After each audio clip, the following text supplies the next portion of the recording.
Own your mind, own your destiny. There's a lot of truth to that. I think if we take control of ourselves and we control of our brains, we can own our destination, we can own our lives, we can take accountability for where we're going. But how do we do that? How do we take control of our mind? Does it really work too?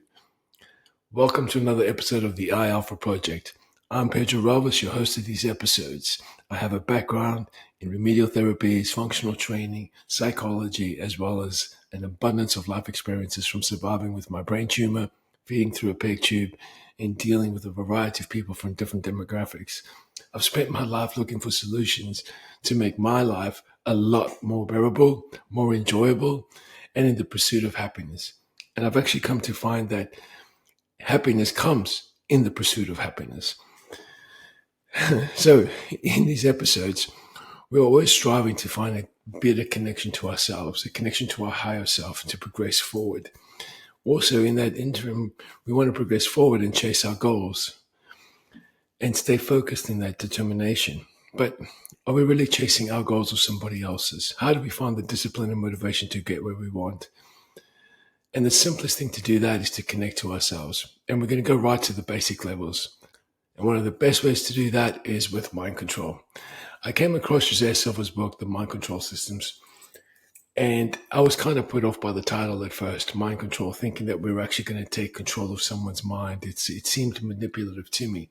And then I realized it has a lot more to do with us controlling our own minds as opposed to controlling other people's minds. And the main thing is understanding the different brain waves and frequencies. Now, with brain frequencies, let's talk about the four different levels. We have beta, which is at the top. Underneath that, we have alpha. Then we have theta level, and then we have delta level. Now, delta is pretty much when we're asleep, but we're constantly jumping between all four levels. The alpha level has been found to be the most calmest and abundant level.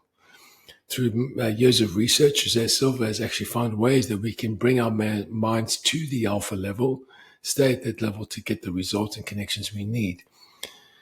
José Silva was a Texan-born Mexican and with no degrees, no qualifications. And he first got his qualification in a barber shop as a radio repair specialist.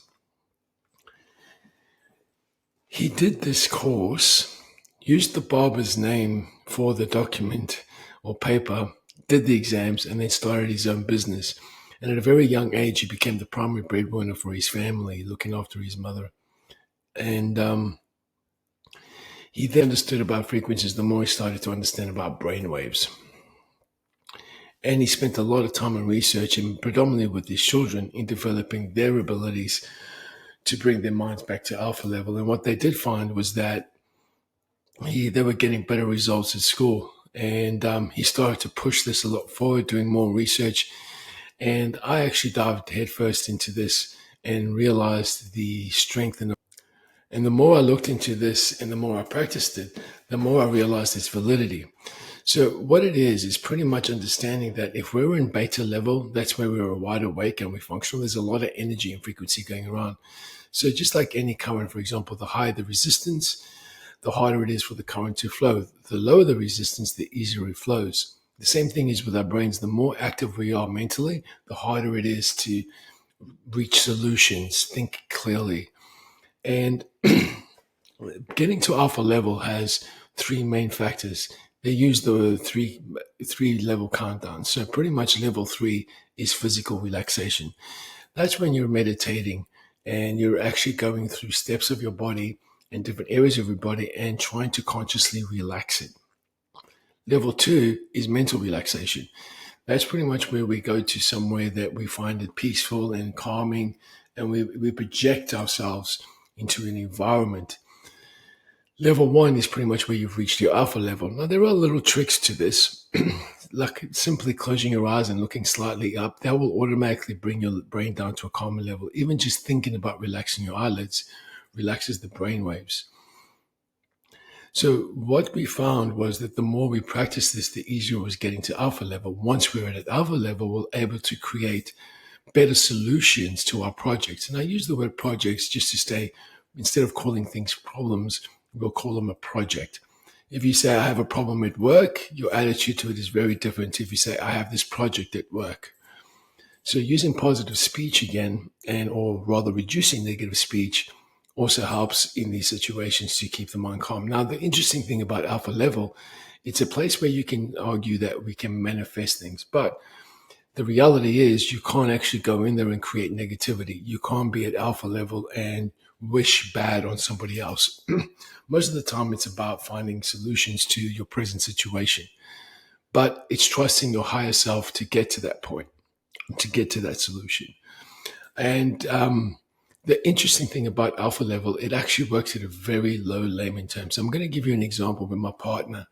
She's a CrossFit athlete. She started doing the double unders with 2 sprints per jump. And basically, she was struggling. She kept doing it and she kept getting stuck at 2. So the more she got stuck at 2, the more frustrated she got and the harder it is. And she just kept getting stuck at 2 and the harder she tried. I approached her and said, "Babe, would you like some help? Do you want to try something?"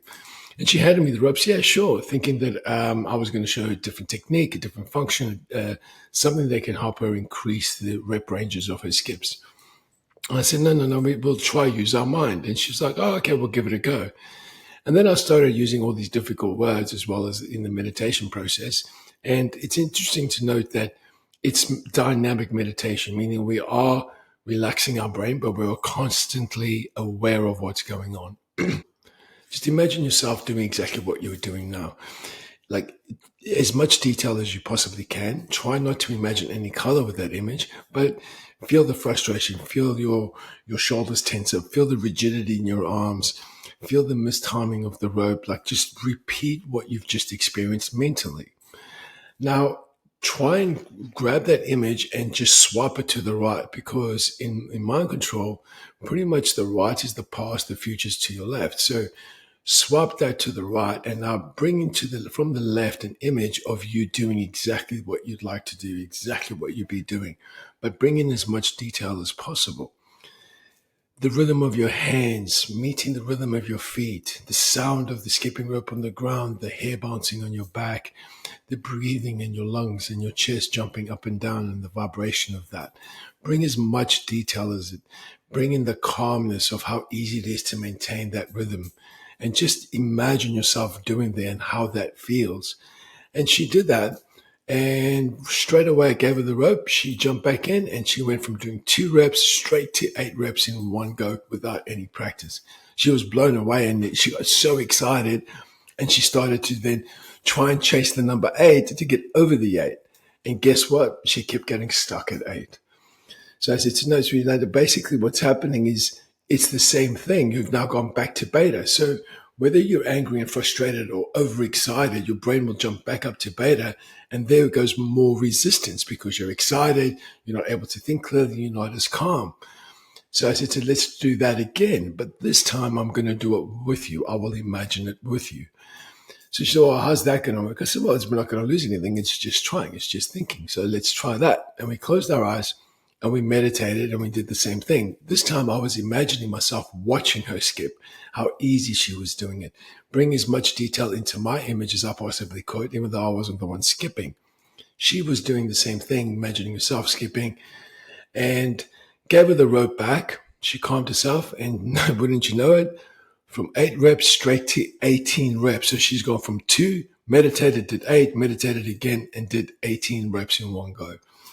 The second time around, it's believed to be even more effective because of my, I suppose, my environmental energy, you could say, that I was doing the same thing. I was expecting good success. I was expecting great results from her. So that just goes to prove that when you surround yourself with people that want you to succeed, that expect you to succeed, it creates that energy of you wanting to succeed, knowing you're going to succeed and actually succeeding. But for her, it also showed her that it doesn't matter whether or not you're up in your head for good reasons or bad reasons, that can create more resistance. And it doesn't allow you to find that balance that you need in order to calm your brain and receive any information or enlightenment that you might like. A really interesting thing also with my daughter, for example, she does great at work and she did terrible at math. And she really struggled with math. And one thing that people kept saying to her was like, oh, don't worry about it. You're not that good at maths. It's not your forte. The same thing happens to me. And for her, her problem isn't maths. Her problem is her mind control in math. So because she doesn't really like math, the moment she approaches it, her brain goes to beta. It becomes anxious. It gets frustrated. It doesn't want to be doing that. So then she doesn't think clearly. And we did some mind control work with her and calmed her brain down every time she approached her math work. And wouldn't you know it, her results improved. So it just goes to show that it's not the actual subject that was the problem, it was how she was approaching it in a beta level. So learning to calm her brain down, she was able to just recall information that she didn't even know she had from attending her classes or doing homework. And that's the interesting about our brains. We're constantly taking in information that we're not even aware of. So even now, you could be listening or watching to this podcast, but there's sounds around you, there's the hair on your back, there's all these things that are affecting you. And your brain is constantly taking that information in. In order to obtain that information, our link to that information comes from keeping our brain at alpha level. If we're at beta, access to that information becomes restrictive. So guys, this is just a really brief introduction into mind control systems by José Silva. Do some research, have some look, but you'll be surprised how strong it is in reaching any goal, whether it's to quit smoking, lose weight, get a better results at gym, become a better golf player. There are continuously positive things that come up from practicing being at the alpha level. But like anything, it takes practice. And the hardest part is getting your brain to that alpha level because your brain constantly wants to fight you, constantly wants to trick you. It will jump thoughts. So that's what mind control is. Mind control is about bringing your own control over your own brain, knowing how to relax it and then listen to solutions.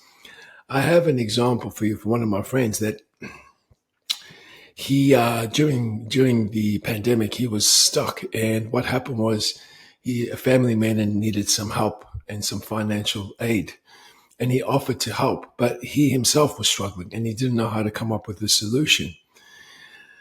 So he went home, sat down, and just relaxed, made himself a cup of coffee, and he thought to himself, how am I going to solve this? What's the best way for me to solve the situation where I don't put myself more in trouble and I can help my family? And he came up with two people that he could ask for to lend him the money that he needed to help his family. And he just kind of settled on the one person. But as he did that, he got a text message from this guy saying, I need you to come over to my house and sign some paperwork for me. They're also business partners. And he said, sure, I'll be right over. There's something I want to ask you as well. So I'll see you shortly. As soon as he got to the person's house, he said, oh, this is the sales documents. He had hired his friend to sell a number plate for him that he had purchased, and he managed to sell that number plate. And wouldn't you know it, it was slightly more than what he needed in order to help his family.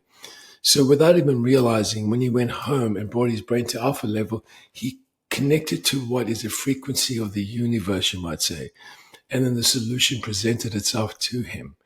If he had overstressed and thought about it, that creates more resistance for the solutions to come to you. So just like Abraham says, everything that we want is in the vortex. We just have to access it. Everything we desire is there. We just have to learn how to connect to it. But when we're constantly in our beta levels, that connection becomes very, very difficult. So guys, do yourself a favor. Jump onto the audiobook, José Silva's Mind Control Methods. Have a look all over YouTube and Instagram, and you'll be able to find a lot of different things that delve into this, and give it a go. You'll be surprised how effective it is. This is something that I would want to share with a lot of people. And the irony of it is, when I first started the I Alpha project, that was pretty much about bringing the I of the inner alpha in myself out. And in the process, the more work I did with mind control, that's when I learned that everything happens at the alpha level. So for me, it just highlighted to me that by practicing that, the solutions came to me. Everything just amalgamated together, and the same thing will happen for you. So give those things a go. 3 different steps. 3, physical relaxation. 2, mental relaxation. 1 is you reaching the alpha level. The best way to do that is to count down from 100 to 1. And then as you find your body relaxing in that process, turn it into 50 to 1 and even 10 to 1. and work your way up from relaxing your scalp, your eyes, your nose, your throat, the internal side of your throat, your chest, your clavicles. Work your way down all the way to your feet for the physical relaxation part, and then do the same thing with the mental relaxation. That's where you project yourself to your ideal destination where you feel calm and relaxing. For me, it's quite often the beach, the sand, and I tend to imagine as much detail as possible. The sound of the ocean, the smell of the air, the birds, the flapping, the sand, the texture of the sand. I just bring in as much detail as I can, the different colors of the grains of brown. And that is your mental relaxation part. And then once you get to that, you get to the alpha level. And then there's a lot of different ways that you can bring yourself out of that as well. But give it a go. It's a really quick fix. It's even better than taking a cup of coffee. I hope you guys got something out of that, and I'll catch you all next episode.